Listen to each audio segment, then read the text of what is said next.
Turning our attention now to some breaking developments coming in right this minute here on WION. New Delhi has said that Britain is raising a concern over the quality of the Indian jails for holding absconding businessman Vijay Mallya. Does not hold ground. That's the latest that's coming in. India's External Affairs Minister Sushma Swaraj briefed the media in New Delhi that Prime Minister Narendra Modi had mentioned to British Prime Minister Theresa May that they were the same British rulers who had put the Indian freedom fighters like Jawaharlal Nehru and Gandhi in the same jails. New Delhi says that Mallya must be deported to India and face the law of the land. That's the latest coming in. Let's go straight across now to my colleague Aisha Sindhu, who's joining us for more on this. That's a categorical statement that's coming in from the Indian side, Aisha. For the longest time, the case regarding Vijay Mallya and the money laundering has been going on for the longest time. But this is pretty much the first time that these strong worded statements are coming in.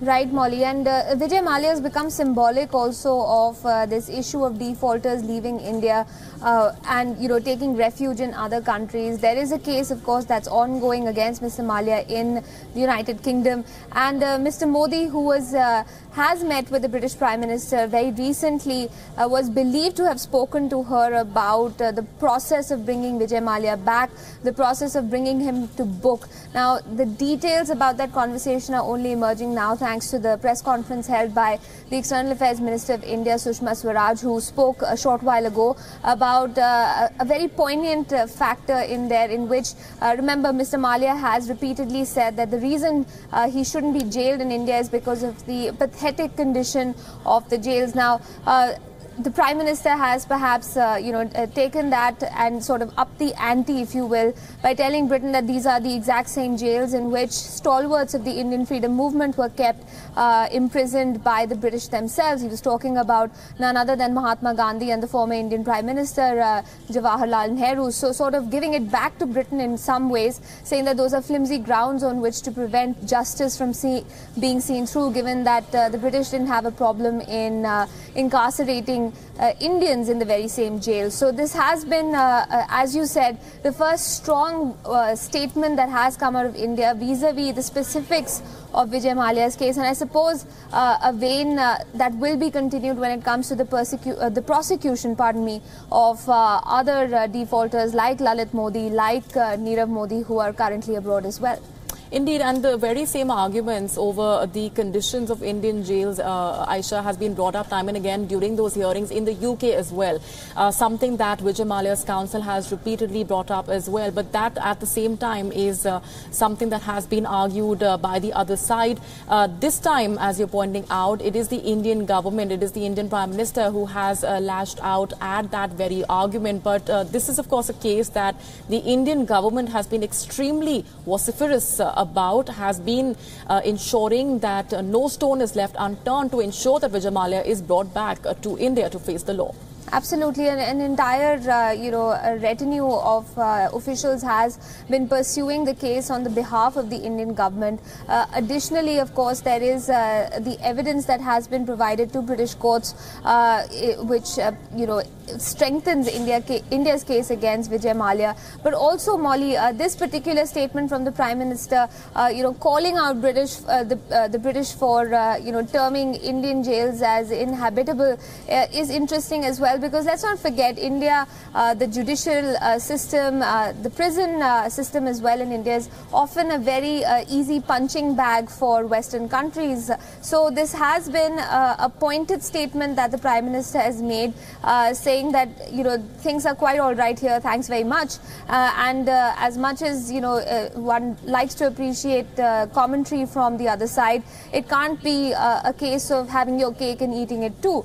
Because these are the very same jails that the British used to incarcerate very prominent members of India's freedom struggle, and therefore the argument sounds a bit flimsy. And of course, saying that these shouldn't be the grounds that the British judiciary should be looking at when meting out justice to somebody who is a defaulter in the Indian government's eyes, and of course a willful defaulter at that.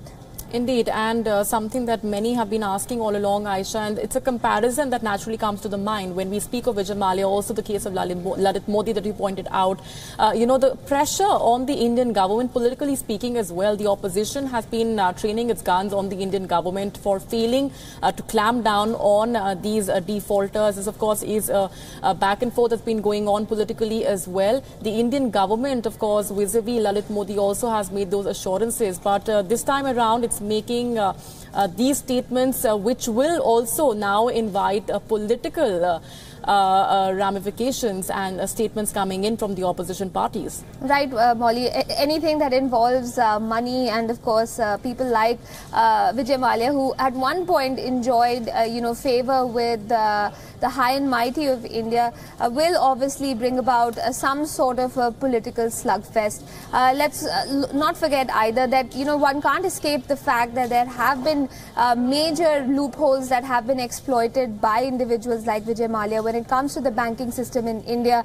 The loans that have been extended to people who were without guarantees often, which is in the case of Nirav Modi. Massive fraud which has taken place in the Punjab National Bank, just going to show that there are certain guidelines that haven't been taken due consideration of by these banks. So definitely that caused a political maelstrom, if you will, in India when the news broke. And as you said, this too will definitely have political commentary associated with it. We'll just have to wait and watch and see what exactly that will be. Thanks very much for those updates and perspectives. Aisha Sindhu getting us the very latest on what the Indian side has in the latest revealed has been going on as a part of discussions between the Indian government and the government in the UK. In fact, those revelations were made by India's External Affairs Minister Sushma Swaraj just a short while back during a press briefing. Let's go back and listen in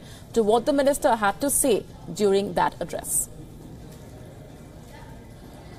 court में जो मुकदमा चल रहा है उसमें एक मुकदमा जो स्टेट बैंक के कंजोर्शियम की तरफ से डला था, जिसमें 12 इंडियन बैंक से वो मुकदमा वो लोग जीत गए हैं और ये कह दिया गया है कि वो रिकवरी कर सकते हैं। जब ब्रिटिश प्रधानमंत्री तेरेसा मे से मिले थे तो उन्होंने ये बात उनको कही थी कि देखिए, हमारे फ्यूजिटिव्स जब यहाँ आते हैं तो उन्हें बहुत देर लगती है भारत भेजने में, और आपके कोर्ट्स ने माल्या के केस में ये बात उठाई है कि हम जेलें देखने आएंगे। तो मैं आपको बताना चाहता हूं, ये वही जेलें हैं जहां आपने महात्मा गांधी को, पंडित नेहरू को और हिंदुस्तान के बड़े बड़े नेताओं को रखा था। तो उन जेलों के बारे में आज प्रश्न उठाना आपके कोर्ट्स के लिए सही नहीं है।